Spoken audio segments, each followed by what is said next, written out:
Ради Хабиров хатын-кызларны ир-атларның катмарлы дөньясының бизәге дип атады. Ради Хабиров назвал женщин украшением сложного мужского мира. Ради Хабиров хатын-кызларны ир-атларның катмарлы дөньясының бизәге дип атады. Эхо Москвы в Уфе и мусульманская религиозная организация «Ихлас» Кировского района Уфы представляют рубрику «Говорим по-татарски». Вы слушаете «Уфимский разворот» – программу, в которой ваше мнение может быть услышано, голос учтен, а СМС-сообщения прочитаны в эфире нашей радиостанции. Слушайте «Уфимский разворот» по будням с 9 утра. Да не просто слушайте, участвуйте.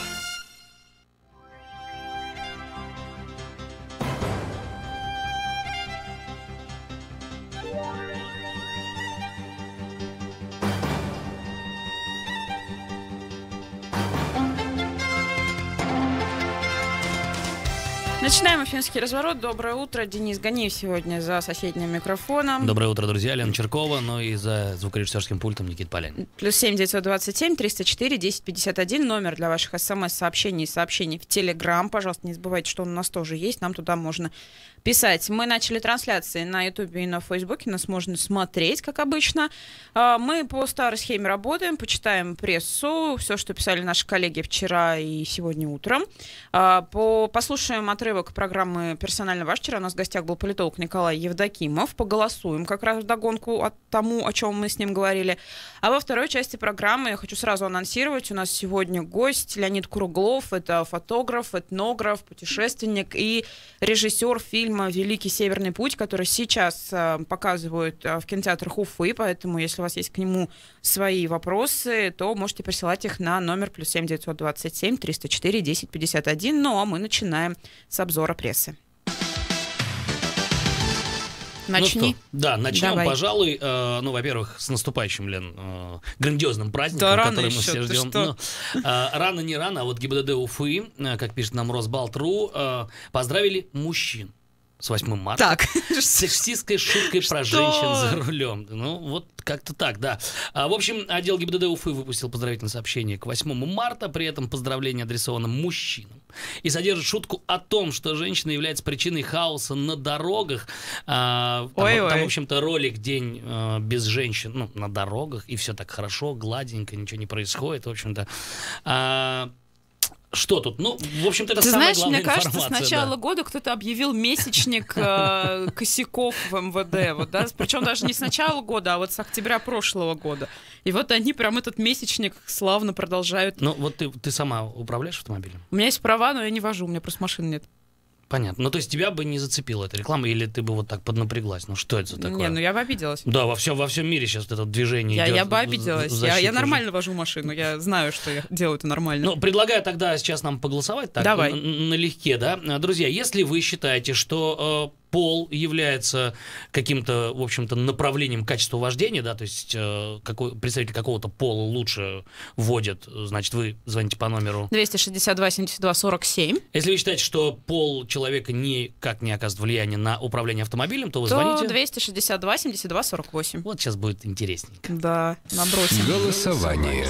Процесс пошел. 262 72 47, номер телефона для тех, кто считает, что качество вождения автомобиля зависит от пола водителя. 262 72 48 — это совершенно не взаимосвязанные факторы, и вот очень-очень плохо так думать. Ну вот, на самом деле, я, коротенькую ремарочку, я не считаю, что пол вообще как-то влияет, потому что даже учеными доказано, что женщины управляют автомобилем гораздо лучше. Потому что мы спокойнее, потому что у нас нет вот этого... Да, слушай, ну это правда. Но если ты боишься, то ты будешь намного спокойнее себя вести на дороге, и ты не будешь там соревноваться вот с той вот соседней десяткой из-за звания самого альфа-самца на этой трассе. Альфа-самца на этом перекрестке. Уфа-Оренбург, я не знаю. 262 72 47, номер телефона для тех, кто считает, что пол зависит, то есть качество вождения зависит от пола водителя. 262 72 48, качество вождения от пола водителя совершенно не зависит. Вы голосуете, а мы продолжим читать прессу. Я хочу обратить внимание на материал на «Коммерсанте». «Неуловимые заместители» он называется. Это материал Опять по процессу в суде, который сейчас идет по делу Филиппова-Гареева. Это чиновники, которых обвиняют в растратах денежных средств при реализации программы жилища и программ расселения аварийного жилья. В Октябрьском райсуде были допрошены 5 свидетелей, еще 5. Еще 5. Да, дело-то, в общем-то, рассматривается уже с начала года. Допрошены еще 5 свидетелей по делу бывшего первого замглавы администрации Александра Филиппова, который курировал строительный блок в 2012-2017 годах, и экс-главы управления капстроительства Марата Гареева. Бывшие чиновники обвиняются в том, что превысили полномочия. Первым показания в суде дал генеральный директор компании «Дирекция по строительству Центра современного искусства в городе Уфа», бывший министр юстиции Башкирии Александр Старшинин. В суд он был вызван как директор строительной компании «Башстройнур», которая в 2011 году брала на развитие у мэрии по договору как раз этих развития застроенных территорий квартал в границах улиц Ленина, Краснодонска и парком Якутова. Старшинин возглавлял Башстройнур в 2016-2018 годах. Гособвинители интересовали отношения компании и мэрии, а именно кто и за чей счет расселял аварийные дома. Свидетель сообщил, что расселением занималась администрация города за счет бюджета, а компания должна была позже выплатить бюджету компенсацию. Однако она этого не делала по финансовым причинам. Еще... Так, сейчас у меня тут компьютер начнет нормально работать. Первый... Колдуешь? Ну, как? Так, Салавата Хусаинова тоже вызвали в суд, первый замглавы администрации. Я напомню, он вызывался как бывший руководитель управления по земельным ресурсам и экс-глава администрации Октябрьского района. Гособвинителей и защиту интересовало, кто все-таки во властной вертикали Уфы участвовал в формировании списков домов, подлежащих расселению. Хусаинов дал понять, что, будучи главой районной администрации, в этом процессе он не участвовал. Эти функции исполнял его первый заместитель. Аналогичные показания, я напомню, ранее в суде давали другие главы районных администраций. Типа, не, это не мы, мы ничего не знаем. Нам просто принесли бумажку, мы подписали. Салават Хусаинов также не смог вспомнить интересовавшие защиту детали своей работы в должности начальника управления земельных ресурсов, отшибла память. Так. Например, не мог вспомнить, заключались ли в тот момент договоры о развитии застроенных территорий с застройщиком. Я что, всю жизнь их должен помнить? Возмутился он. На что Александр Филиппов парировал: а я почему-то всю жизнь их помнить должен. Я напомню, это «Коммерсант», там еще очень-очень много всего написано, поэтому прям идите, почитайте, очень интересно все это. Ну, коли ж мы государство, еще одна новость, которая... новость из разряда «я такие обожаю». Угу. Друзья, вот Башмедиа пишет, значит, что наш чиновник полетел в Сочи на инвестиционный форум, и эта поездка обошлась, внимание, 4,425 миллионов рублей. То есть 4,5, скажем. Можете позволить, что нет-то? Как стало известно, Башмедиа 13 февраля между Государственным комитетом по транспорту компании ЮТР вертолетные услуги был заключен контракт на организацию перелета с 13-го, бла-бла-бла, Москва-Сочи, Уфа, служебная командировка председателя бла-бла-бла, прости, но это очень важно, потому что контракт был заключен по данным Башмедиа 13 февраля, и 13 уже февраля в этот же день наши чиновники полетели в Сочи. Контракт заключается ровно в день поставки услуги. День в день. Это ненормально. Это вряд ли нормально. Ну, в общем, быстренько, да? Москва-Сочи, Уфа должен оценить. Служебная командировка председателя Госкомтранса Тимура Мухаметьянова. Стоимость, как я говорю, 4 миллиона 425 тысяч рублей. Осуществлялся он, внимание, на чартерном самолете бизнес-класса Challenger 850 WVQ BOV. Вот у меня есть даже картинка. Да, там очень красиво. Внутреннего убранства этого самолета. Там салон отделан белой кожей. Друзья, в общем, там в Сочи проходил инвестиционный форум, и, судя по всему, кем-то было принято стратегическое инвестиционное решение лететь бизнес-джетом. Это понятные инвестиции, да. Ну, и, в общем-то, тут приводится много примеров, что господин Мухаметьян не первый раз уже попадает в СМИ. Он там парковался на местах для инвалидов неоднократно. Да, нам присылали фотографии, как его служебная машина стояла на парковке для инвалидов, как раз возле входа в Госкомтранс. И тут даже прикладывается, кстати, акт выполненных услуг с мокрыми печатями и так далее. Но я что хочу сказать, что вот недавно у нас был гость в эфире прям нашей программы, и он сказал, что на молодежную политику в республике выделено 17 миллионов рублей. Стоимость перелета Уфа, Сочи, Москва 4,4 миллиона. Все, я все сказал. Могут себе позволить. Друзья, я напомню, что мы спрашиваем у вас, зависит ли пол человека и качество вождения автомобилем. 262-72-47, да, на качество влияет, конечно, пол водителя. 262-72-48, на качество вождения пол водителя не влияет. У нас есть еще пару минуточек, хочу прочитать потрясающую новость. Я вас поздравляю, друзья. Татарстан и Башкирия вошли в число наименее пьющих вино регионов России. Об этом пишет «Реальное время». Прекрасный тост. Да, выпьем воды за это. Татарстан и Башкирия вошли в число наименее пьющих регионов России, пьющих вино регионов России в январе 2019 года. Об этом свидетельствуют данные Центра изучения федерального и регионального рынков алкоголя, основанные на информации ЕГАИС. В рейтинге учитывалась доля потребления вина на душу населения среди регионов и федеральных округов. Больше всего вина в январе, там еще новогодние праздники, надо учитывать, выпили в Ненецком автономном округе. На втором месте расположился Санкт-Петербург, далее Московская область, Карелия, Мурманская область. Там по 0,4 литра вина на человека за месяц выпивают. Татарстан занял в списке 68-е место. Здесь нас уделали, смотри. А мы 69-е. Ну, неплохо. Из регионов Приволжского федерального округа меньше всего пьют вина в Мордовии. Вот так. Отличная новость. Удивительно, что Ненецкий автономный округ на первом месте. Тут удивительно, на самом севера. деле, что не пишут, а что больше-то пьют. Вино меньше, а чего больше. Не, по Питеру, кстати, вопросов нет. У тебя есть еще чего почитать? Да, у меня есть коротенько. Салават Юлаев не будет увольнять сотрудника за шутку в соцсетях, пишет нам про Уфу. История такая, что когда Акбарс, к нашей вещи радости наверняка, да, это так вот, болельщиков нашего клуба «Зеленый дерби», легендарный, да, вылетел из плей-офф. И, в общем-то, редактор Салавата, он разместил где-то там на странице Акбарса комментарий, «Айда в отпуск». Хэштег, вообще весь сезон Акбарс проходил под «Айда» там куда-то, в общем-то, да, «Айда». А тут, «Айда за кубком», а у нас «Айда в отпуск». И там все что-то обиделись, разобиделись, кстати, и решили, наши тоже... же решили, видимо, уволить, потому что эта новость всплыла благодаря редактору социальных сетей Омского авангарда Илье Ельчанинову. Он написал в Твиттере о том, что нашего парня уволили. Меня друзья мои из Красноярска, болельщики авангарда Омского, спрашивали: слышу, у вас там что, с ума сошли все? Но в итоге никто никого увольнять не будет. Друзья, давайте, наверное, будем подводить итоги. Наконец-то я все ждала хоть один человек, который ответит так, как я считаю. 262-72-47. Качество вождения и пол — это совершенно зависимые друг от друга вещи, и на качество вождения, естественно, пол водителя влияет.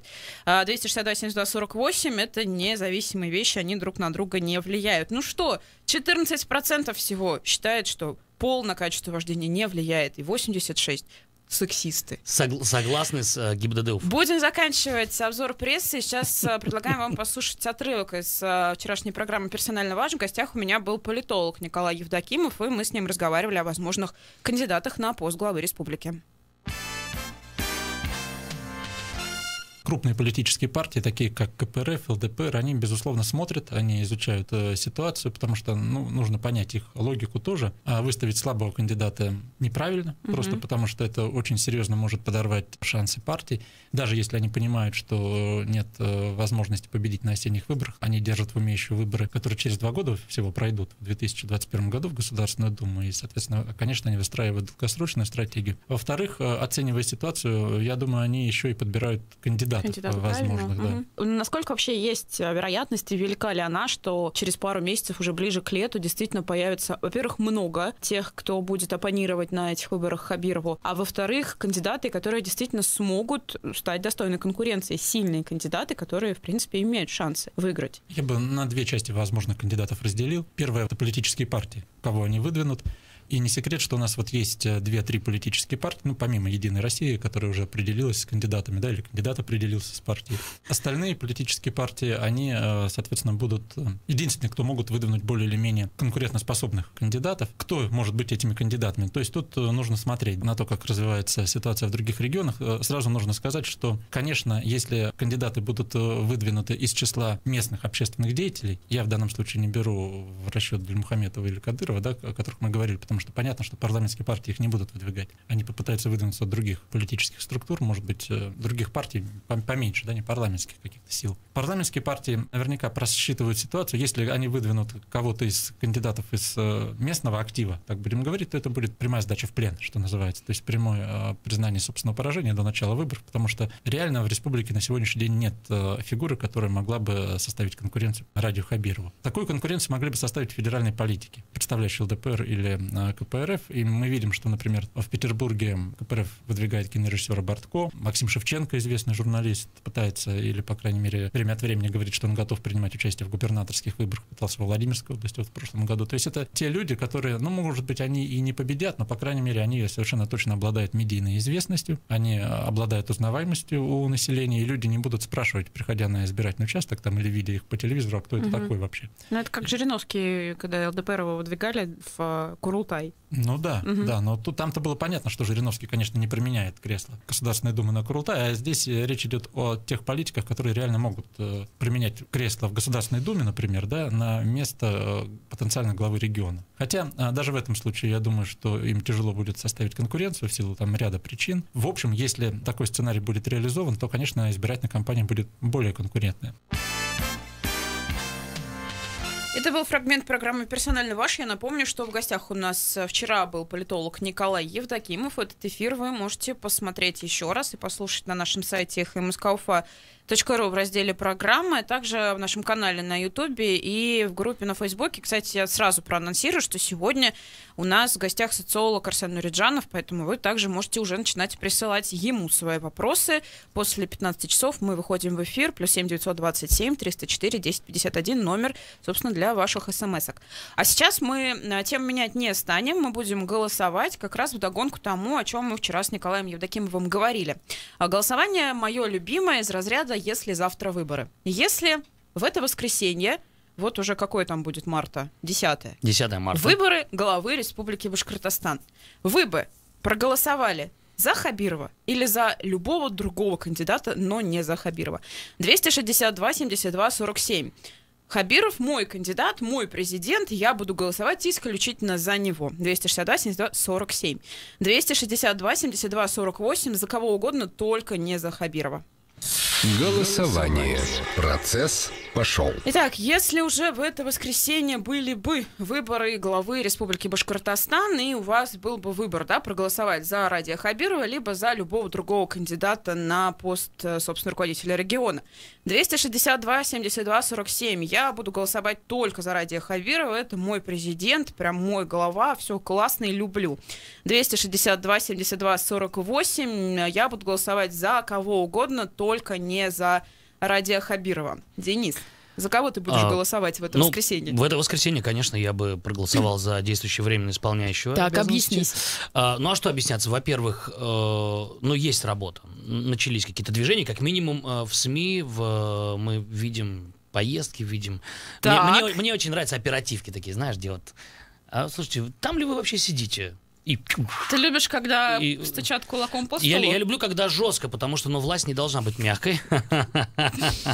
Оговорочки по Фрейду. Это раз, да почему это не оговорочки? Так, ладно, хорошо. И второе, значит, я не вижу хотя бы второго, я не говорю там про 3-го, 4-го, 5-го, да, а вот я даже не вижу второго варианта. Тетя Роза нам пишет: Хабиров мой кандидат. Вот так вот. Откуда, кстати, это у меня в голове? Тот-то мой президент. Вот откуда это было когда-то наш... Путин наш президент был, да, это лозунг был там на одних из... ты, Лен, ты Альберт сейчас нам пишет смс-ку, да, в моем опросе в соцсетях Хабиров набрал почти 40%. Альберт, а вы-то сами за кого будете голосовать? Напишите нам, пожалуйста. А он не определился, видишь, он просит подсказать. То есть не за кого, а вот будете ли вы за Хабирова или за другого голосовать. +7 927 304 1051, номер для ваших смс-сообщений. Напомню еще раз, номера для голосования. 262 72 47. Если бы в это воскресенье уже мы выбирали главу республики, вы бы 100% голосовали за Радия Хабирова. Хабиров ваш кандидат, ваш президент, вы прям вообще фанат всего того, что он делает, и лучшей кандидатуры не видите. Да, не найти, в принципе, во всей стране. 262-72-48, вы будете голосовать за кого угодно, за любого другого кандидата, кроме Радия Хабирова, вам не нравится то, что делает Радия Хабиров. Альберт пишет, что он будет голосовать за себя. Молодец, Альберт, классно. Не, на самом деле надо бы знать, да, кто вот мы сейчас слышали, что коммунисты там готовят своих кандидатов, а больше-то и вот... Я думаю, люди даже не слышали про это. Подожди, у нас пока просто еще рано. Пока никто, собственно, не заявлялся, кроме Рата Дильмухаметова и, собственно, Рафиса Кадырова. Да, коммунисты говорят, что есть возможность... Два варианта, да, у них? Пока, да, у них там есть два варианта. Слушай, я не знаю, я, конечно, вообще стараюсь на выборы, честно говоря, не ходить, не голосовать. По-моему, выборы в Курултай были единственными, на которые я сходила, испортила бюллетени. И то чисто из спортивного интереса. Я хотела посмотреть, как их посчитают. В итоге посчитали правильно. Я не смогла подхватить эстафету коллег Даши Кучеренко и Руслана Валеева, чтобы вот эту вот поднять всю волну, знаешь, типа, опять мой бюллетень не посчитали.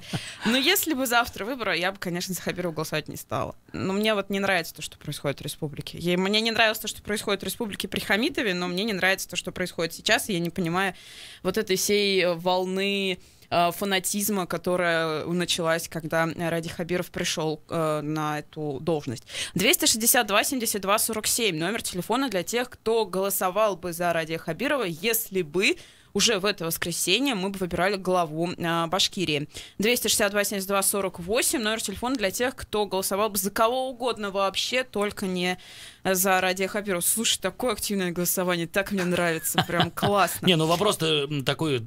животрепещущий. А я люблю такие вопросы. Знаешь, вопросы из разряда, а если вы выборы, прям это мои любимые на голосование, вот каждый день поставила. Ну что, друзья, подводим итоги, время заканчивается. 29% проголосовали бы за Радия Хабирова, 71% голосовал бы за кого угодно, только не за него. Мы уходим на новости, после вернемся и продолжим наш эфир.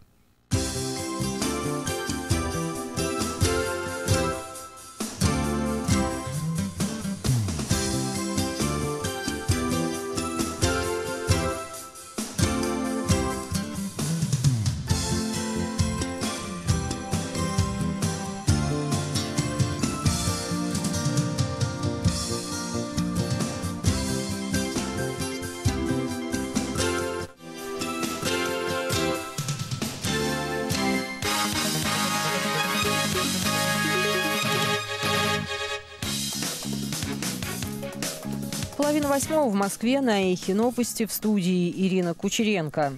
Южнокорейский суд приговорил 5 российских моряков судна «Палладий» к реальным тюремным срокам. Об этом сообщил ТАСС консул России в Пусане Роман Быков. По его словам, судовладелец получил 2,5 года заключения, капитан 1 год, еще 3 моряков по 10 месяцев.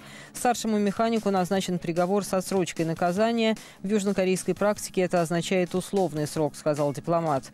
Судно «Палладий» было задержано в Пусане в августе прошлого года за долги по зарплате. В начале сентября экипаж предпринял попытку уйти из Южной Кореи без оформления необходимых документов, игнорируя требования властей вернуться в порт. В результате к задержанию судна был привлечен корабль береговой охраны и вертолет с десантом.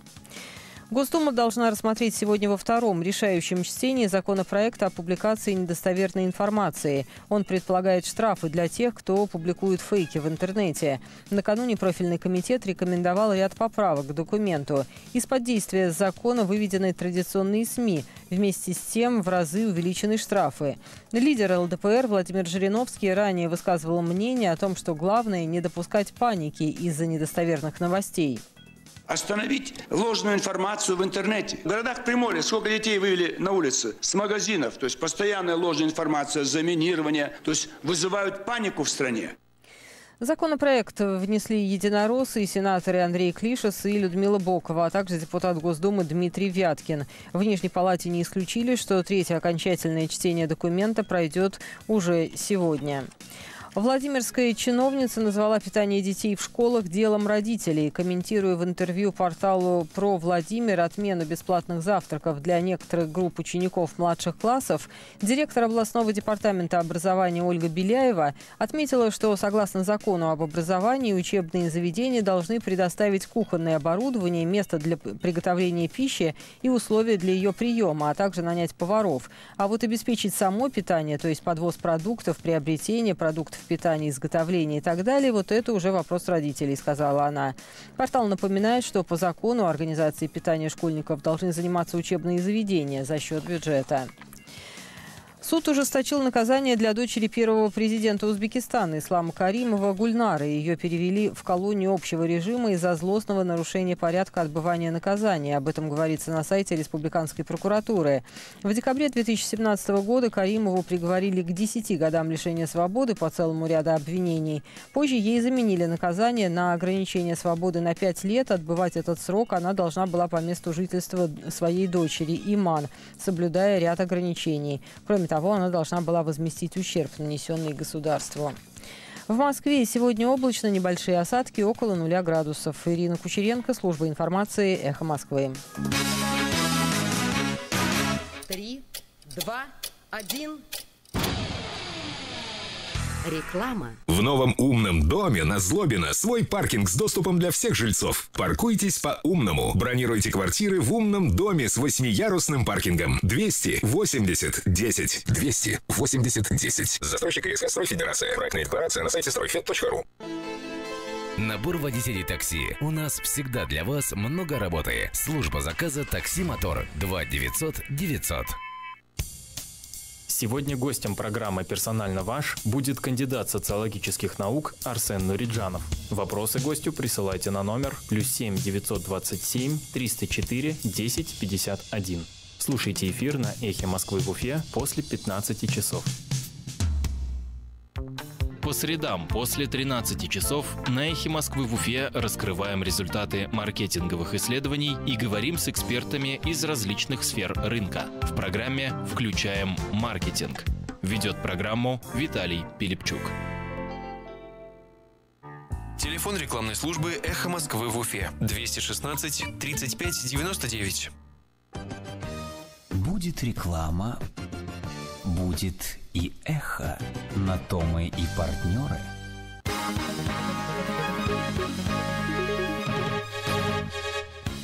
На Эхе Москвы в Уфе новости. У микрофона Юлия Сафина. Здравствуйте.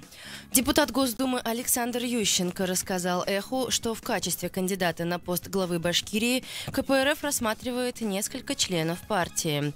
В разговоре с журналистом Эхо Ющенко сказал, что в стране усиливается недоверие к партии власти, и в ответ на то, что «Единая Россия» выдвигает от себя Радия Хабирова, КПРФ рассматривает в качестве кандидатов главу регионального рискома КПРФ Юнира Кутлугужина и депутатов Курултая Ильгама Галина и Вадима Старова.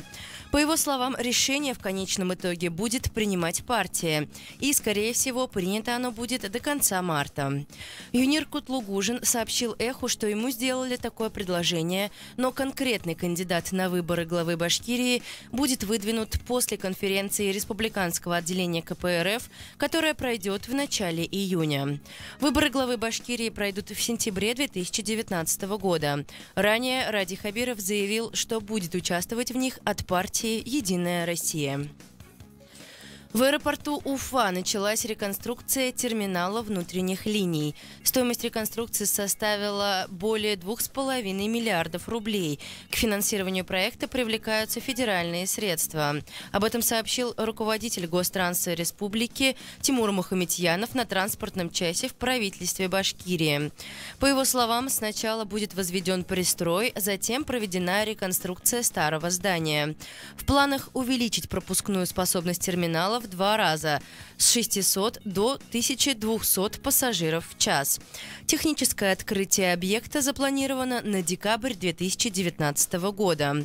Как сообщает Башинформ, оборудование для нового терминала уже закуплено.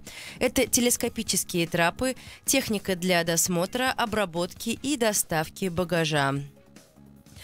Акцией по возврату денег за билеты на матч Уфа-Динамо воспользовались всего 130 человек из почти 11 тысяч купивших.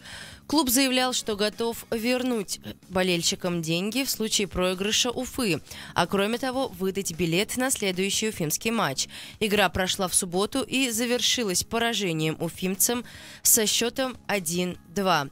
Как сообщает «Коммерсант», сегодня акция действует последний день. Болельщики, которые ей воспользуются, получат билет на матч с Ахматом, который пройдет 17 марта. В завершении выпуска о погоде. Сегодня в Уфе сильная облачность, ветер с порывами до 18 метров в секунду, преимущественно без осадков. Температура воздуха от +1 до +2 градусов. Сейчас за окнами облачно, 2 градуса тепла. Юлия Сафина, служба информации «Эхо Москвы» в Уфе. Радиостанция «Эхо Москвы» в Уфе представляет «Уфимский разворот». Программу, в которой ваше мнение может быть услышано, голос учтен, а СМС-сообщение прочитано в прямом эфире. Слушайте «Уфимский разворот» по будням с 9 утра. Да не просто слушайте, участвуйте.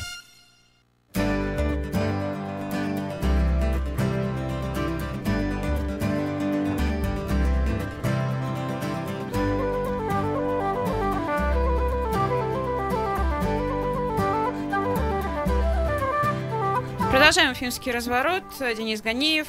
Лена Черкова. Да, Никита Полянин. это я. Здесь. +7 927 304 10 51. Номер для ваших СМС-сообщений и сообщений в Телеграм.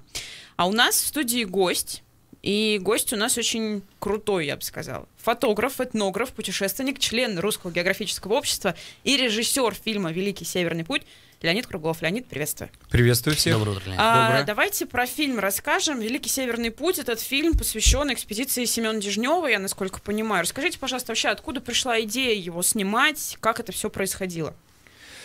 Идея такая была, что хотелось сделать по-настоящему что-то масштабное, чтобы это был такое вот заметное, чтобы это был такой рассказ о всей России, и чтобы этот рассказ, эта история охватывала бы всю Россию. В прямом смысле слова. И я уже много путешествовал по России, снимал раньше фильмы там, о староверах Лыковых или о шаманах Таймыра или еще каких-то интересных вещах, но это все были локальные вещи. А здесь я хотел сделать историю, которая бы вот на всю Россию была бы. И на всю Россию географически, и на всю Россию исторически. То есть получается, что наш герой Семен Дежнев, живший в 17 веке где-то в небольшой деревеньке в Архангельской области, в какой-то момент решил пойти за большой камень, за Урал, и в результате всю свою жизнь шел, дошел до Чукотки, открыл пролив между Азией и Америкой, и в конечном итоге стал, за его жизнь вообще страна изменилась. Он выходил, это еще была, грубо говоря, Московия, а дошел до конца, когда это уже была Россия, вот в той, в которой мы с вами живем. То есть все за одну человеческую жизнь. И вот об этом фильм рассказывает. А я правильно понимаю, что вы когда снимали, вы прям старались максимально вот в те условия погрузиться, в которых он шел? То есть вы большую часть все-таки пешком преодолевали? Мы преодолевали на самом деле так, как это было в 17 веке, и так, как до сих пор где-то еще на севере это все используется. Собачьи упряжки, оленьи упряжки, парус, либо это лодки, там сплавы просто на лодках, или пешком действительно, или на лыжах. В общем, старались вот значительную часть маршрута делать именно так. Вот. И, собственно, поэтому у нас все растянулось на 4 года, потому что быстро это невозможно было сделать. Наша Арктика, мы шли, получается, по самым северным нашим окраинам страны нашей. И это везде очень сложные места, очень сложная логистика, очень сложное передвижение, погода, ледовая обстановка. В общем, масса была всяких таких вот неожиданностей. Ну, то есть вы прям вот все 4 года шли или были какие-то перерывы? У нас были перерывы, потому что... То есть за вами прилетал вертолет, вас забирал, вы летали погреться куда-то? Да, бывал забирал вертолет, бывало забирал ледокол, бывало забирали просто люди на каких-то там снегоходах, буранах, там этих самых... на любых способах вездеходах, и так далее, да. Так что все там было очень много всего неожиданного, потому что планировали вообще это все сделать. Сначала думали за год. Мы наивно думали, что мы сделаем за год это путешествие. У Севера были свои планы на вас. Да, у Севера были свои планы, и в результате все это растянулось на 4 года. Вот, но невероятный получился опыт, лично мой. И, как мне кажется, фильм удался, и мне нравится, что люди на это все реагируют. Мы вчера вот с руководством кинотеатра «Родина», где идет сейчас фильм, и где он еще будет идти как минимум неделю, мы говорили, это какой-то феномен, потому что идут в соседних залах там какие-то блокбастеры западные, очень хорошие фильмы, залы пустые, а здесь вот в несколько дней, сейчас, пока я здесь, залы полные, просто билетов невозможно. А с чем вы связываете такой интерес? Это ведь документальный фильм, документалистика обычно не сильно популярна. Ну да, ну то есть здесь, ну, во-первых, мы даже его, я сам даже не позиционирую, не говорю о том, что это именно вот прям документальный фильм. К документальному кино пока еще такие сомнения, а здесь это фильм, в принципе, уже на грани документального и художественного. То есть мы его постарались сделать максимально зрелищным, максимально применяя все те средства и возможности, которые есть для художественного кино. И, в общем, это такая, ну, хорошая история, зрелищная, приключенческая. Но я вот не совсем в теме про вообще путешествия и так далее. Вот мне интересует всегда один вопрос, потому что, ну, многие повторяют, пытаются, да, там и вот перевал Дятлова люди ходят, там повторяют. Следком внезапно взялся за расследование. А вот для чего это делается? То есть зачем? Ну, понятно, что в тех условиях вы уже никогда не окажетесь, да, вы в других одеждах, там оборудование куча, и обогреться. Вот просто человек там в 17 веке вышел и пошел в фуфайке, условно, ну, там, как он был одет, да, в валенках. И все, и он там ночует где-то, а здесь есть возможность по рации вызвать помощь, да? Для чего это делается? Ну, во-первых, вот в Арктике все действительно ближе к 17 веку. Мы оказывались, например, в таких местах, где, когда мы проходили Новосибирские острова, там настоящие землянки до сих пор людьми используются. Просто землянки, ну, вот в фильме целый эпизод этому посвящен, там находятся добытчики мамонтовой кости, и живут они вот абсолютно как первопроходцы 17 века. То есть стены подперты вот такими вот костями мамонтов.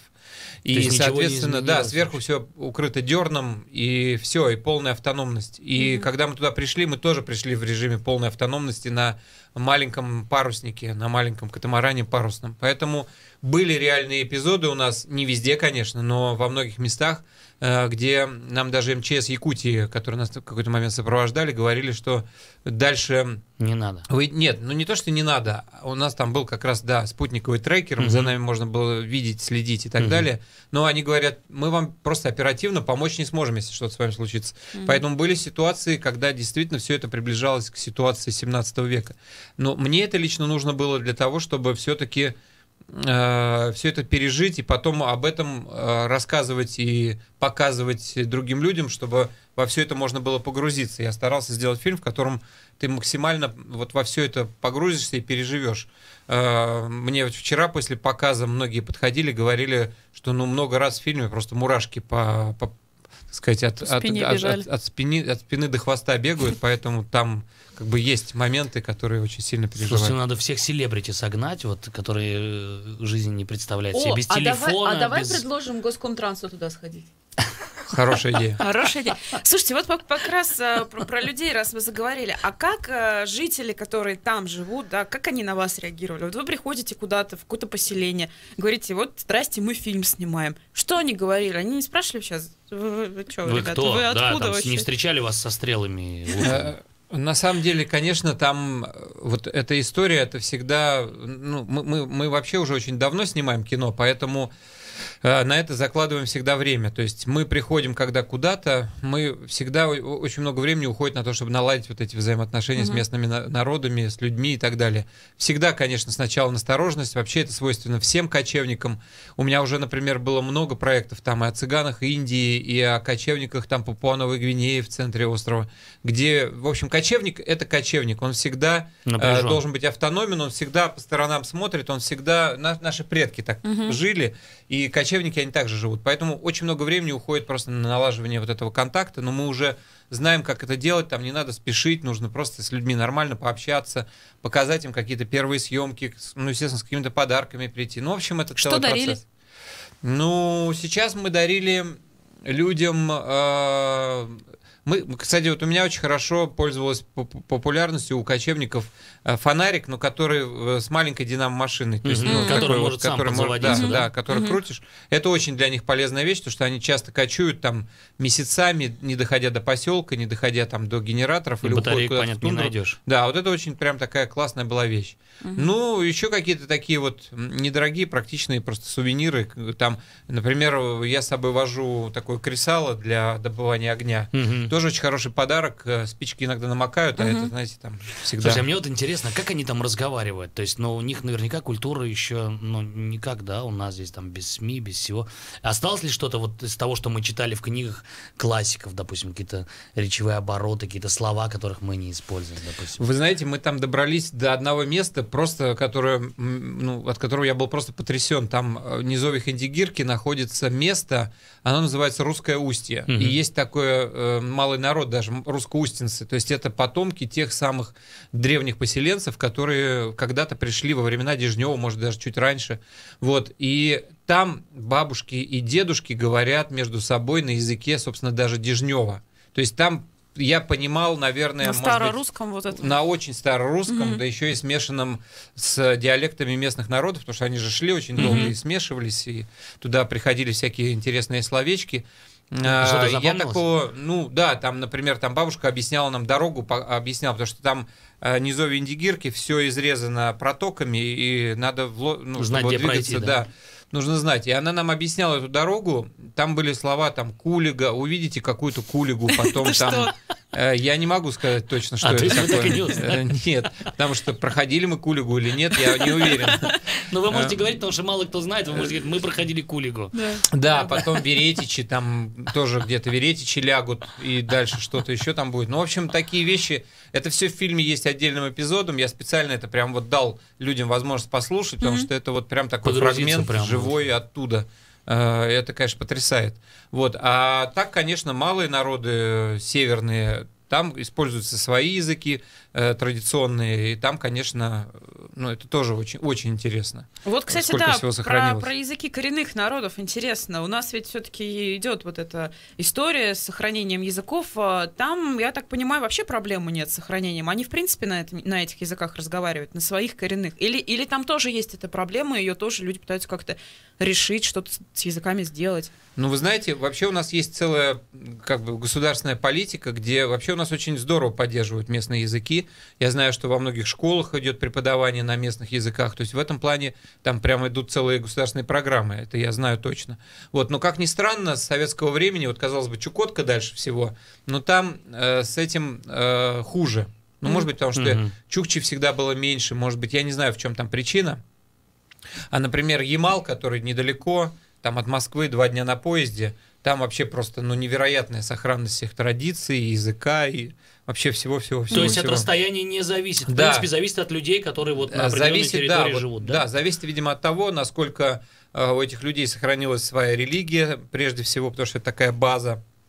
Потому что, например, тот же Ямал – это огромное количество священных мест, это очень много сохранившихся традиций, и в силу этого и сохраняется вообще вся жизнь. Знаете… Хорошо, да, я быстренько.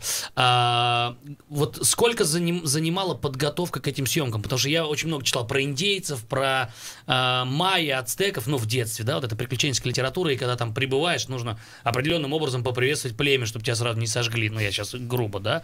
В этот раз вот вы такую огромную экспедицию устроили. Готовились ли? То есть вы знали, например, что когда мы зайдем сюда, нельзя говорить там нет, допустим, потому что нет, это значит невероятно оскорбление в этом народе, или язык жестов все решает? Нет, конечно, у меня очень давний опыт, и как раз когда идешь к какому-то народу, очень важно поизучать вообще их традиции, культуру и поизучать их особенности.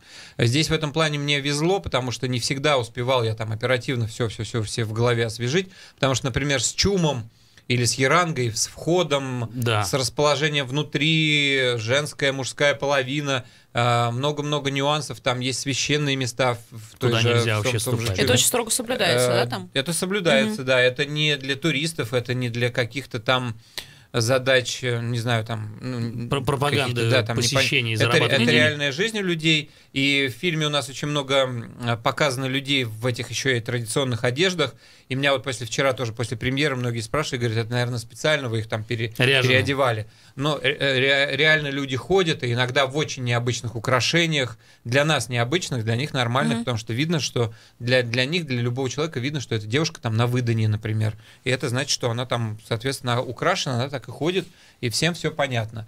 Вот, но... Конечно, эти вещи надо быть в курсе, и с ними нужно быть очень уважительным. Слушайте, а вот чем живут эти люди? Какие у них проблемы? Что их беспокоит? Что их интересует? Насколько им вообще интересно, я не знаю, например, повестка политика наша или что-то? Ходят ли они на выборы? Вот такие вещи, те вещи, которые нам очень привычны. Как там это все происходит? Ну, там, конечно, людям больше интересны свои проблемы, и в том числе... Например, проблема очень серьезная, интересует многие малые народы. Это проблема того, что для них важна реализация их продуктов. Там оленье мясо, рыба. Они заготавливают, их нужно Они заготавливают, да. И вот это как раз, кстати, очень интересный вопрос, потому что у нас зачастую в магазине легко найти там мраморную говядину из Америки откуда-нибудь, или из Австралии, а нашу оленину, при том, что это экологически чистейший продукт... практически не найдешь. В Москве, наверное, точно нет. В Москве можно как-то найти, например, но с огромным трудом. И это, конечно, меня просто поражает, потому что, с одной стороны, все время там говорим поддержка малых народов, но на самом деле, вот у нас все это есть на севере, притом я знаю, что это мясо за огромные деньги, опять же, у нас забирают, и оно уходит в Европу там, или в Японию. Мы сами этого не едим и не видим этого мяса. Вот, но это и было бы той самой поддержкой, о которой мы говорим. То есть, если бы нормально все у нас работало в государстве, попадало к нам, и люди бы там на этом зарабатывали. Вот это их, кстати, волнует реально, потому что для них это важно. Зачастую они находятся настолько далеко, что, конечно, понятно, что там сложная логистика, все это оттуда перевести, но оно того стоит, если из Австралии как-то сюда все приходит, то, значит, с севера тоже можно найти варианты. Мясо кенгуру. Слушайте, это на самом деле, кстати, очень серьезный вопрос, и я сейчас задумался о том, едал ли я когда-нибудь оленье мясо. Я да. И я вспомнил, что когда я жил на севере, наверное, нам прям ханты, они привозили торговать на ярмарке, и вот мы там, прямо из первых рук. И это, мне кажется, вопрос, над которым есть смысл подумать вообще нашим органам, которые решают вопросы экономические, потому что поддержка собственных наверняка и ценник будет совершенно другой, да, раз это наше родное. Ну да, я считаю, что мы сами с вами тоже, вот мы здесь, жители городов, нас тоже как-то не знаю, какое слово лучше придумать, там типа разводят, потому что, почему-то мы покупаем, явно не самого лучшего сорта рыбу, мясо, выращенную в неволе где-то в европейских условиях. Мы ее покупаем за очень хорошие деньги, а наша собственная экологически чистейшая продукция куда-то уходит, и мы ее не видим с вами. Вот это очень странно. Как раз об этом хотел спросить, но вы, когда путешествовали, наверняка промышляли и рыбалкой, и, возможно, охотились, добывали как-то прям, оленя забили? Вот самый лучший улов или дичь, или животное, которое вы взяли, что запомнилось? Было ли такое? Это была Чукотка, когда мы уже пересекли, обошли этот необходимый нос, как тогда называли в 17 веке, мыс Дежнева, и дальше вошли там в пролив Берингов, и нужно было несколько раз нам пережидать очень серьезную непогоду, и там мы вообще шли с морзверобоями, то есть мы шли с профессиональными людьми, которые, в общем, этим только живут. Это, понятное дело, такие, люди немножко иногда мне напоминали отряд из какого-нибудь там хорошего фильма там, американского боевика, да, потому что там все у них есть, всем они морские котики, все у них, да, там все в лодках, они готовы и кита, если нужно, добыть, и моржей и так далее. То есть, что, собственно, и происходило. Некоторые кадры потом вошли в фильм, некоторые зрелищные кадры я даже не мог включить в фильм, они все-таки достаточно суровые, брутальные, там не все покажешь. Там даже дело не в... вообще, вот представьте себе огромный кит, против него выходит небольшая лодка, гарпуны, кит вздымается, просто делает свечку, пытается уйти. Иногда это может закончиться и для лодки плохо, если он упадет. Мне жалко кита. Кита жалко, да, это все время эти вопросы возникают, но это жизнь людей от них зависит. Вот в прямом смысле слова, жизнь тех людей, которые там. Поэтому там мы попробовали невероятные вещи, в том числе и моржовое мясо, и мясо птиц местных. маленьких птиц, которые там типа, как-то называются, типа люрики какие-то, которых выдерживают еще в земле, и потом от них невероятно сильный запах от этого мяса, но это что-то очень по-настоящему вкусное. Это, конечно, надо быть рискованным человеком, чтобы это пробовать, но там много-много.